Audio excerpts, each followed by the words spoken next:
바다 오염을 줄이기 위해 정부가 추진하고 나선 친환경 어구 사업이 어민들의 참여 부족으로 제대로 진행되지 못하고 있습니다. 고기를 잡는데 친환경 어구가 일반 어구보다 성능이 떨어진다는 게 주된 이유인데 실제로도 그런지 취재했습니다. 여수광양항만공사가 출범한 지 올해로 7년째입니다. 광양항은 그동안 종합복합물류항만으로 성장했지만 미래 물동량 창출을 위한 신성장 사업의 추진이 과제로 남았습니다. 최근 여수 산단에서 안전사고가 잇따르자 여수시가 산단 공장장 회의를 소집했습니다.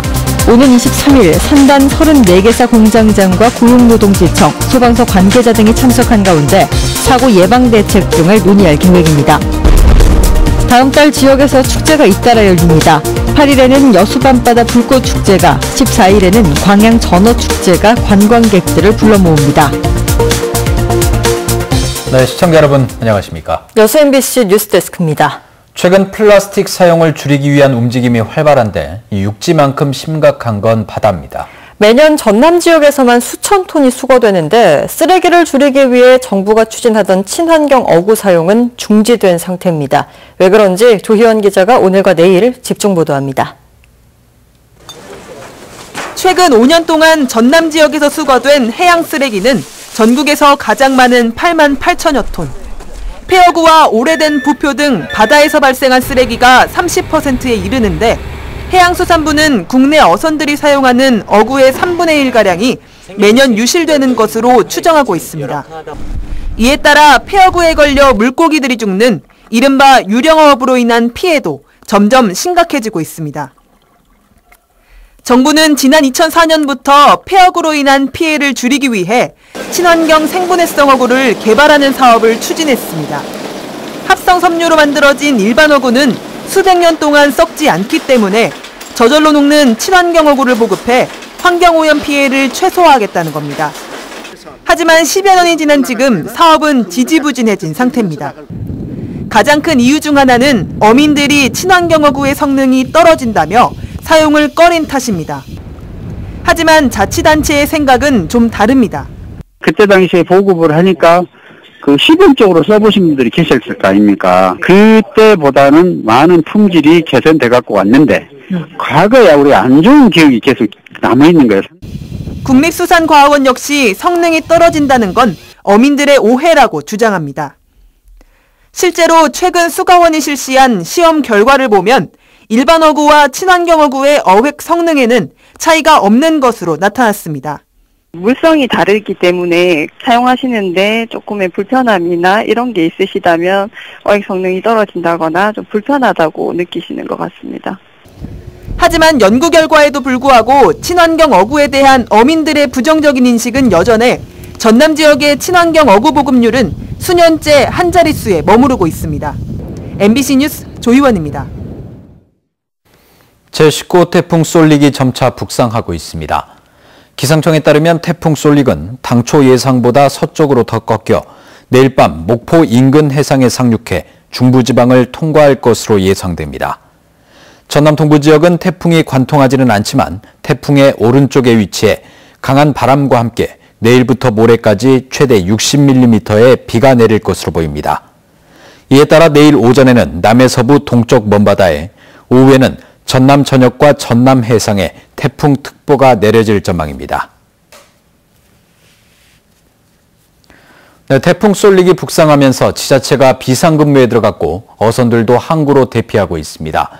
특히 태풍이 직접 지나가는 지역은 피해를 막기 위해 더욱 분주합니다. 보도에 김양훈 기자입니다. 북상하고 있는 태풍 쏠릭의 길목에 위치한 신안군 흑산면 가고도. 주민들은 소형 어선들을 육지로 올리는 등 긴장감 속에 태풍 대비에 나섰습니다. 지금 현재는 다 어선들, 잠배들은 여기 인양을 해가지고 육지로 다 끄집어 올렸고요. 그리고 좀 큰 배들은 다 피항을 해서 지금 피항 중에 있습니다. 가고도 방파제 공사 현장에서도 해상 크레인을 흑산항으로 옮기는 등 태풍 피해 방지에 총력을 기울이고 있습니다. 목포항 등 도내 각 항포구에는 태풍을 피해 어선들이 긴급 피항하고 있습니다. 정박된 어선들이 움직이지 않도록 밧줄로 묶는 작업도 진행되고 있습니다. 대형 선박 제조업체들도 선박 고박과 시운전 선박을 피항시키는 등 태풍을 대비하고 있습니다. 지자체들은 휴가 중인 공무원들에게 복귀 명령을 내리는 등 비상근무에 들어갔습니다. 재난관리본부를 구성하고 시간대별로 태풍 대비 상황을 점검하고 있습니다. 강풍 피해를 막기 위해 인도에 설치했던 그늘막을 철거하고 재위험지역 예찰 활동을 강화하고 있습니다. 태풍 솔릭은 강풍과 함께 시간당 50mm 안팎의 많은 비를 동반하고 있으며 전남에는 오는 23일 직접적인 영향을 줄 것으로 보입니다. 19호 태풍 솔릭은 목포 지방에서 제일 가까운 시기는 23일 낮 정도 되겠으며 태풍의 오른쪽인 목포는 바람도 많이 불고 비도 많이 오겠습니다. 태풍 솔릭이 빠르게 북상하면서 긴장감도 커지고 있습니다. MBC 뉴스 김양원입니다. 올여름 계속된 폭염으로 농산물 가격이 상승한 것으로 나타났습니다. 한국은행이 발표한 생산자 물가지수에 따르면 지난달 지수가 104.83으로 지난 2014년 9월 이후 가장 높았으며 한 달 사이 시금치가 130%, 배추가 90% 이상 가격이 상승해 농산물 가격도 전달 대비 7.9% 뛰었습니다. 특히 여름철 수요가 많은 닭과 수박 가격도 각각 14.3%와 13.2%씩 올라 지수 상승을 이끈 것으로 분석됐습니다. 여수광양항만공사가 출범한 지 7년째입니다. 광양항은 종합복합물류항만으로 거듭나고 있지만 물동량을 꾸준히 증가시킬 수 있는 신성장 사업 육성이 현안입니다. 박민주 기자가 취재했습니다. 여수광양항만공사가 출범한 건 지난 2011년 8월. 창립 7년째, 광양항은 컨테이너 중심 항만에서 철강 석유와 자동차 복합물류 항만으로 변화를 맞고 있습니다. 지난해 광양항의 총 물동량은 2억 9,400만 톤으로 부산항에 이어 국내 2위, 수출입 물동량 기준으로는 국내 1위 항만을 기록했습니다. 출범 당시 1조 812억 원에 이르던 부채도 올해 3,690억 원으로 줄어들 전망입니다.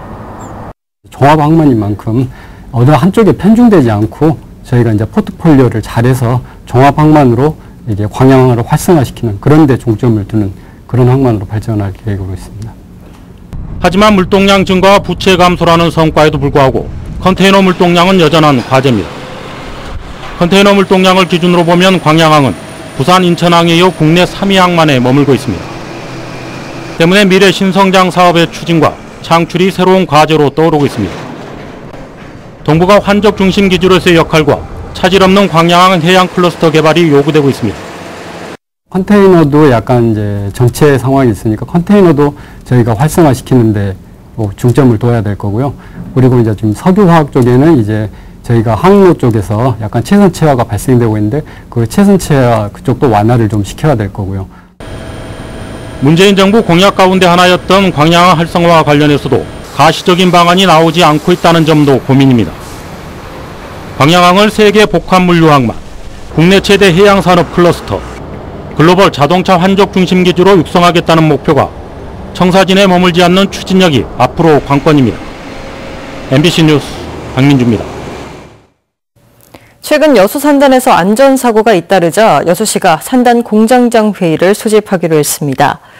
여수시는 오는 23일 산단 34개사 공장장과 고용노동지청, 소방서 관계자 등이 참석한 가운데 회의를 열고 사고 예방 대책 등을 논의할 계획입니다. 여수시를 비롯한 주요 기관들은 산단 안전점검 등을 진행하고 있지만 폭발과 가스 누출 등의 사고가 매년 반복돼 형식적이라는 비판이 거세지고 있습니다. 환경 시민단체들이 광양만 목질개 화력발전소 건립을 반대하는 건의서를 환경부에 전달했습니다. 광양만 목질개 화력발전소 반대 범시민대책위원회는 환경부를 방문해 광양 황금산단 내 목재 펠릿을 이용한 바이오매스 발전소 건립을 반대하는 건의서를 전달했습니다. 범시민대책위원회는 건의서에 목질개 화력발전소 건립과 관련한 환경영향평가 부동의안을 담아 전달했습니다. 여수 밤바다 불꽃축제가 다음 달 8일 이순신 광장 앞 해상에서 펼쳐집니다. 이번 축제에서는 밤 9시부터 30분 동안 음악과 레이저 조명이 어우러진 화려한 불꽃쇼가 선보이며 이에 앞서 저녁 8시부터는 음악 공연을 포함한 사전 행사가 진행됩니다. 한편 행사 당일 오후 5시부터는 축제장 주변에 차량 통행이 제한돼 관람객들은 인근 임시 주차장에서 셔틀버스를 이용해야 합니다. 제19회 광양전어축제가 다음 달 14일부터 사흘 동안 광양 망덕포구 일원에서 열립니다. 올해로 19회째를 맞는 광양전어축제는 섬진강의 역사와 문화, 관광자원을 활용한 공연과 시연, 체험 등 다양한 프로그램이 진행됩니다. 또 부대 행사로 섬진강 데크길 위에서 진행되는 시민 건강 걷기 행사와 어린이들을 위한 에어바운스, 맨손 전어잡기 등 가족 단위 체험 프로그램이 펼쳐집니다.